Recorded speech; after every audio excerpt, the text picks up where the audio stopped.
Voilà les amis, un petit tuto de retour.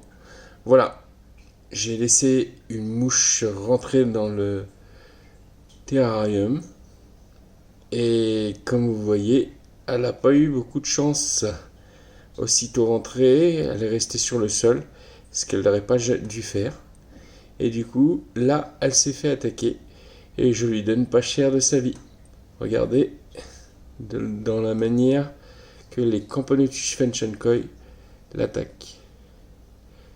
Ce qui est très paradoxal, c'est qu'au départ, quand il y a eu les premières attaques, elles le font comme si elles avaient un dard. Vous savez, comme les abeilles. Regardez, regardez avec quelle puissance elle l'a pris, elle joue avec. Donc pour l'instant, elle s'amuse avec. Mais je pense que dans peu de temps, ils vont la tuer et la ramener au nid. Voilà, vous voyez, il y a des toutes petites. Celles-ci, elles sont nées il n'y a pas très longtemps. Donc le nid est toujours sous le rocher.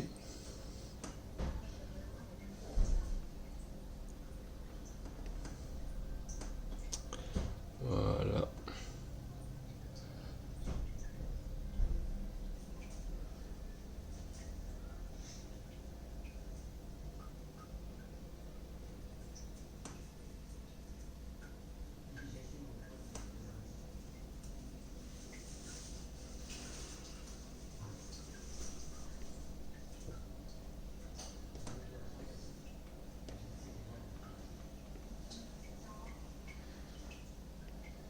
Vous voyez. Là, vous voyez ce que je vous ai expliqué concernant leur attitude, comme si elles avaient un dard, comme les guêpes font.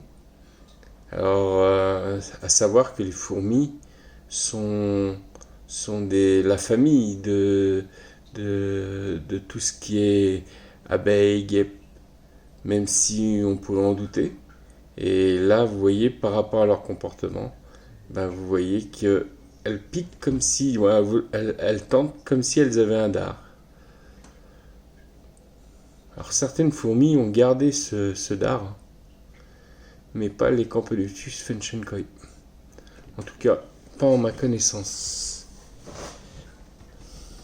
Ce qui est curieux, c'est que les Camponotus cruentatus que je vous avais parlé, de temps en temps, elles sont proches du nid des Camponotus fenchenkoi.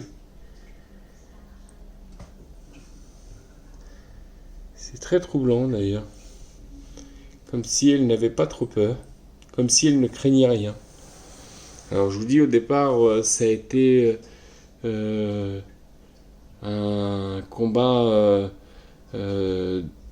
chacun a repoussé l'autre. Bien sûr, les Camponotus étant en nombre, les Cruentatus ont vite plié bagage. Mais par contre, je vous dis, je suis très surpris de voir qu'elles sont pas très loin. Comme si qu'elles n'avaient plus rien à craindre. Tiens, regardez, voyez, voilà. Voilà le bon exemple. Ouais, je vous ai parlé de ça. Voilà. Voilà un ténébrion. Comme je vous avais expliqué, le ténébrion, c'est ce qui fait les petits vers de farine. Et donc de la nourriture vivante dans le terrarium en permanence. Voilà, j'ai pas trop à m'en occuper. Je vous dis, de temps en temps, je rajoute des petits copeaux des petits morceaux de poulet. Bien sûr, le miel là. Mais sinon, on prend une puce. Voilà, je vais vous faire voir la Cruentatus. Voilà, vous la voyez. Vous la voyez là. Voilà, vous voyez, elle rôde quand même proche du nid des Camponotus fenchenkoi. Alors celle-ci, c'est une toute petite. Hein. C'est une petite ouvrière.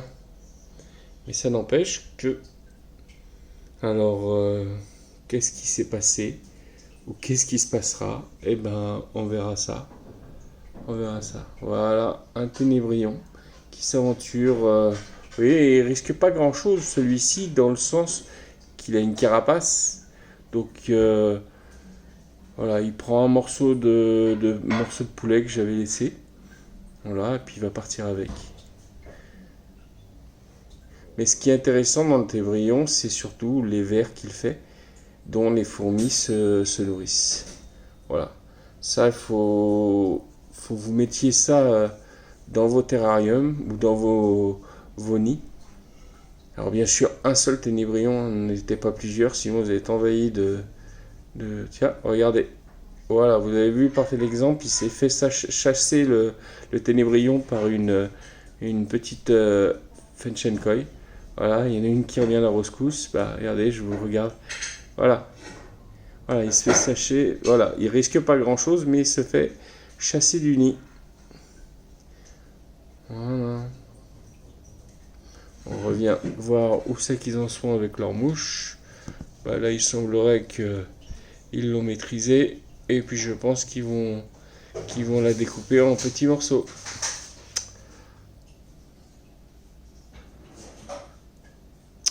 Voilà les amis, un petit tuto pour vous dire où ça qu'on en est. Voilà.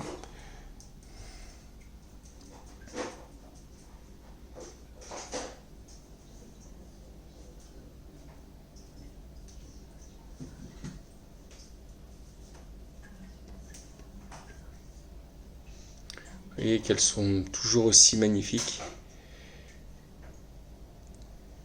Tiens, regardez juste au-dessus. Ouais, je vais essayer de me décaler. Voilà, une Campanotus cruentatus. Voilà, et elle descend. Et là, ça serait génial de voir une attaque. Voilà. Vous voyez, elle s'approche, mais elle fuit assez vite. Elle ne se risque pas non plus de combattre avec les Fenchenkoy parce que elle risquerait peut-être d'en pâtir.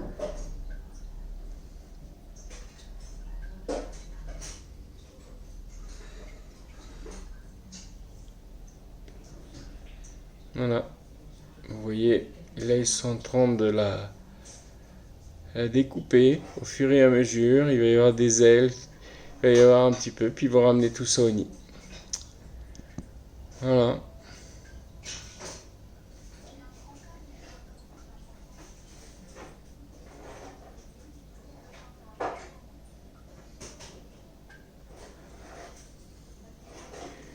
Sur ce, les amis, je vous souhaite une très bonne soirée et puis de bonnes vacances à tous ceux qui en prennent.